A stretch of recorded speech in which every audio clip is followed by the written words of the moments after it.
in Kali Yuga, they can live for about 400 years in a physical body. And I guess that body is somehow different from mine or yours. It is said at times when, people wanted, in HBB times, they wanted to meet the Mahatmas, and they said it wasn't always desirable because the effects of their energetic field could be so strong that it could have an impairment on the health of the person. Well, a Mahatma is not something that happens. It's something that is being made. So a Mahatma is someone who has actually noeticized each part of himself in a way that they can not interfere with the lower kingdoms of the body, but guide them in a very efficient way.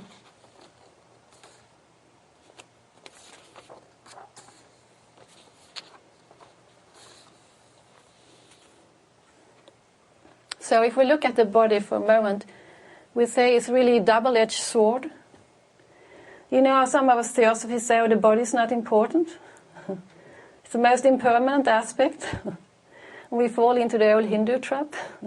It's just illusion. It's samsaric aspect of our being. And of course it is true. There's a great truth in this. But as it is with everything in Theosophy, if you say is the body a pitfall or is it a resource? Well, it's both, of course. As everything else in Theosophy, depending on what perspective you are looking from. And if we put too much emphasis on the body, well, look in California, what can happen then? Go down to LA and see the emphasis being put on the body. And of course everything goes out of order, out of balance. Now look upon if we put too much or too little emphasis on body, of course, it's also going to be problematic, isn't it?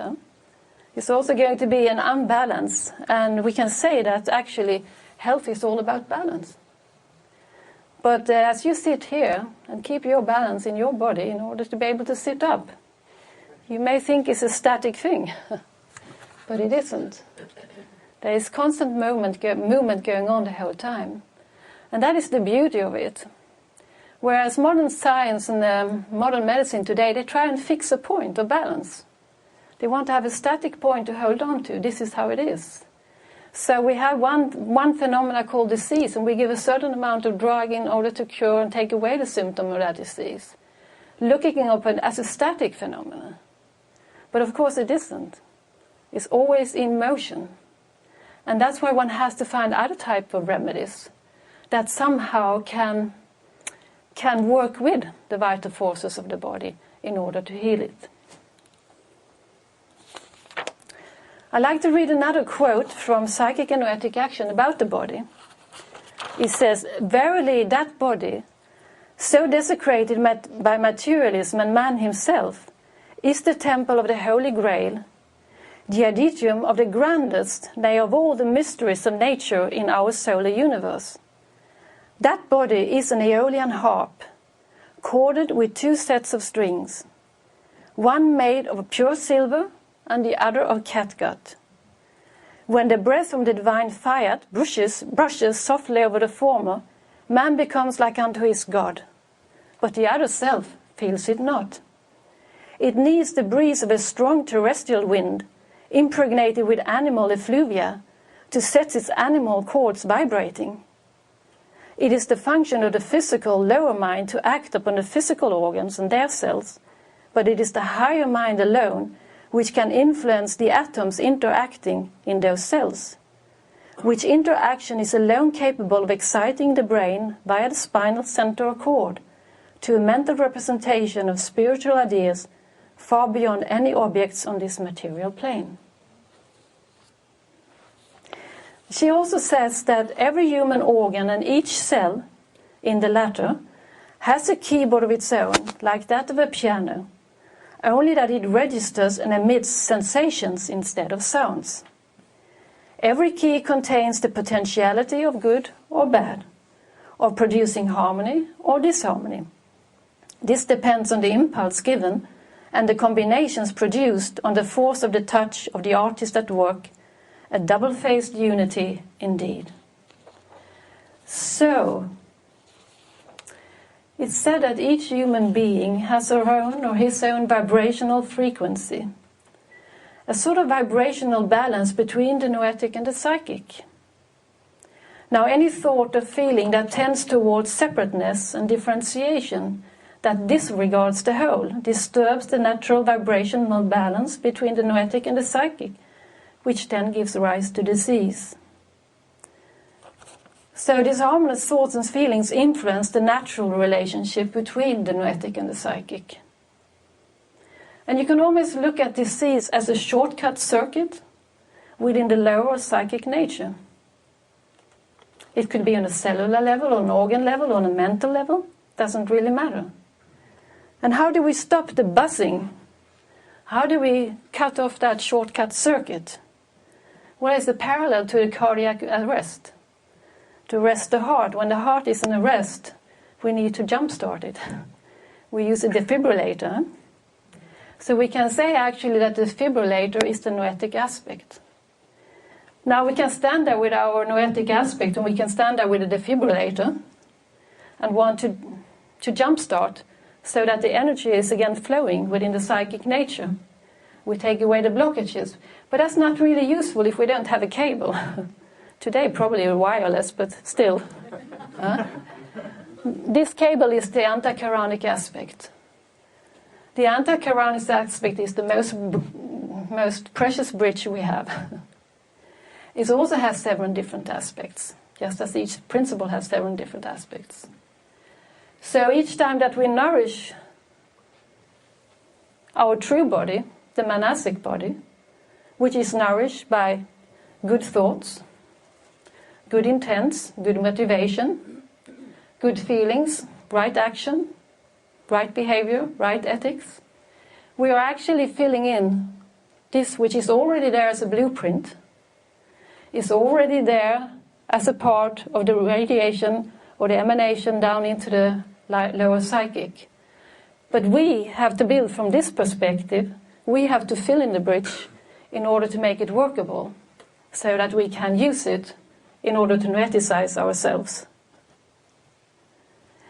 Now, if we remember the importance of the astral body, from a point of view of health and recovery, and to prevent disease, it is very important to try and stabilize the astral body. You know how it says in the voice of the silence, let not thy senses make a playground of thy mind? And the senses, the true senses, are really situated, we know that, in the astral body. And thinking again, of course, of the astral body as a sevenfoldness itself, we again have to noeticize the aspect of the astral body. Because once that is stabilized, we are less susceptible to outer influences. I mean, as we sit here today, one person may be carrying a virus into the audience, and maybe 10 people will catch it. Why does those 10 people catch it and not the rest? So it's more, we can fight diseases, we can fight bacteria, we can fight viruses, but they're always looked upon as something on the outside. Or we can choose to give energy to that which we want to grow, which is on the inside, which is the noetic aspect of ourselves. And you remember maybe in those really beautiful articles by Judge, Culture of Concentration 1 and 2, it's described how a student can proceed in order to cultivate the permanent astral body by the help of concentration, meditation, and how the astral body, for most of us, is so interwoven with the physical body. We could say that the astral body hasn't really been matured by us. We have to let it mature. We have to let, by concentration, by ethical living, by meditation, try and separate the fibers of the physical body from the astral body and make it mature, make it permanent. And it means that we have to solidify each organ in the astral body before we can use it. But once we can use that in a good sense, well, then we're also steps ahead towards health. We know the effect of anger. You know how it is described in this article that anger has the effect upon building up of the permanent astral like an explosion. It explodes, and then all the pieces of the astral body that we had tried to build up is being reabsorbed back into the physical body, and we have to start anew again. And also we can also read that the effects like fear makes the astral body shrink. And what is really fear? Now if I come up here to Dr. Rudison and I would point a knife at his face and I say, give me your money or I'm going to chuck the knife into you. Now that is factual fear. And his whole system, every molecule in his body is going to react and to be prepared to either fight or flight. It's the survival instinct. But most of the time, what we are having as fears are psychological fears.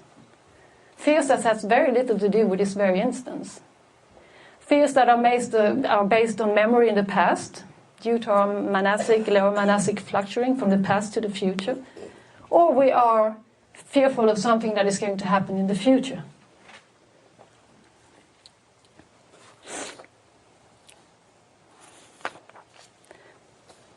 I'm going to jump to something a little bit different, just for a second. This is Søren Kierkegaard. I felt I needed to bring him in as a Scandinavian philosopher, Danish one. And with regards to one of the most important factors that they look upon in medicine today is the meeting between the patient and the doctor. And there have been tons of studies done on this, that you can basically use very many different methods of healing. But what it comes down to is really the aspect, the relationship between the one who's treating the person and the person being treated. If that can work, well, then a lot of things has already been in the process of healing. If this doctor can encourage a faith, confidence in the person who's being treated, going to be treated, then half of the cure is already made. And I'd like to just read this little reflection from Søren Kierkegaard, which is a free translation. If I want to succeed in bringing a human being towards a certain goal, I will have to start by finding him at the point where he is and start there. If I cannot accomplish this, I'm fooling myself in thinking that I can help others. To be able to truly help somebody, I must certainly have to understand more than the person who is to be helped. But first and foremost, I must understand the very things the other understands. If I cannot do this, it is not helpful that I know more and understand more. And if I, in spite of this, want to show how much I know and understand, this is due to vanity and pride on my part, and the disguised purpose is then rather to be admired by the other than wanting to truly help him. All true helpfulness begins with humbleness towards the person I would like to help. And by this I need to understand that what is truly meant by the desire to help doesn't mean the desire to rule, but the longing to serve. If I cannot achieve this, I cannot be of true help.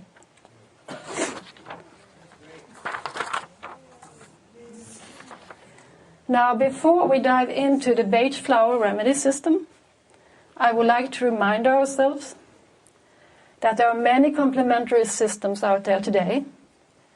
The reason we have chosen Bach flower remedies is because it's based on homeopathic principles, which we can see is being favored in many quotes in our Theosophical literature.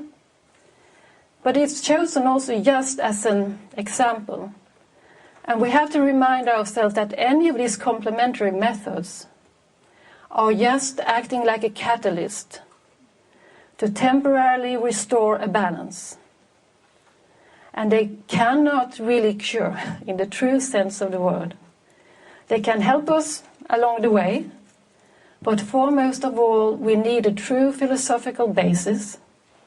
We have to do that transformational journey within ourselves in order to bring the spirituality and the health down to this level. So please keep this in mind.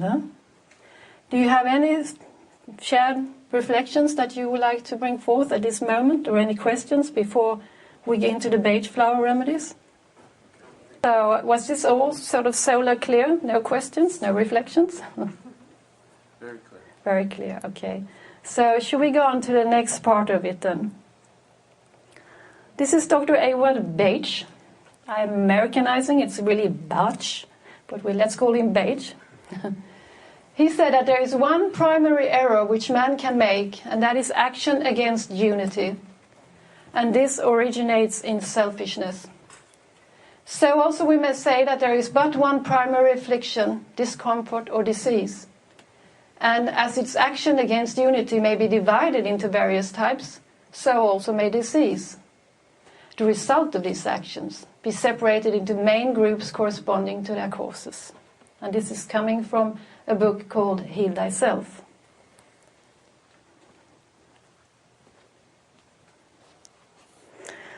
Dr. Bach was born in, 1886, and he lived until 1936, so he only became 50 years old.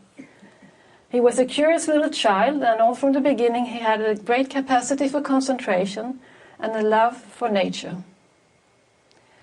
He knew very early that he had a mission to do. He knew that he wanted to help to alleviate suffering. And he either wanted to become a priest or a doctor. Now, after a few visits to the church, he decided he wanted to become a doctor.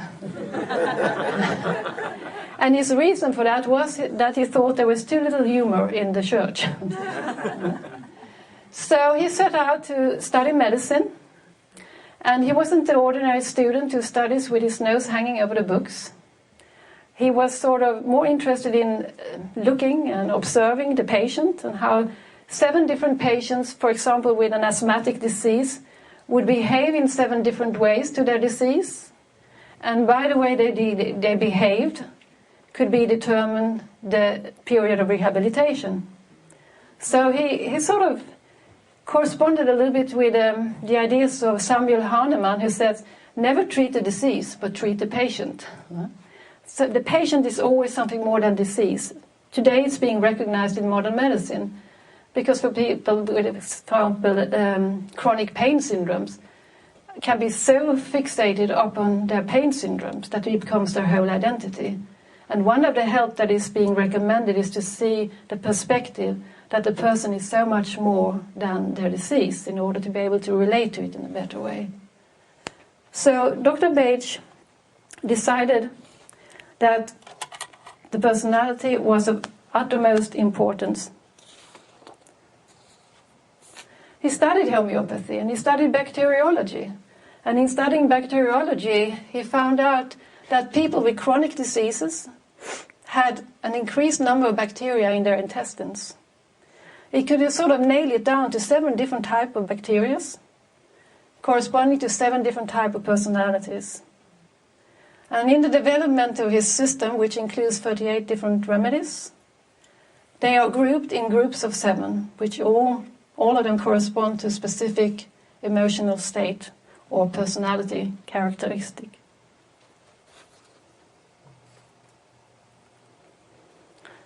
Now, he says that the true causes for disease has nothing really to do with physiological or mental symptoms. The first and foremost cause for disease was the idea of separateness. The primary symptoms for this idea of separateness is pride, cruelty, hate, selfishness, ignorance, instability, and greed. And that